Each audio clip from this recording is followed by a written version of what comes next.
Now, eczemas tend to get better with treatment, but they can flare up again for various reasons such as triggers, which could be change in weather, stress, diet, and other factors.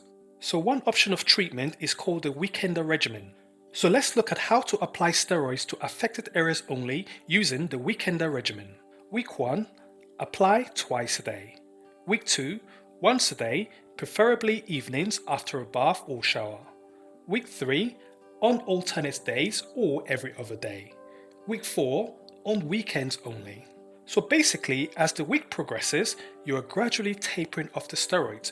Rather than using them every day for weeks or months and causing permanent skin damage, you're treating the eczema while helping to avoid and minimize any side effects such as bruising, thinning of the skin, and light patches.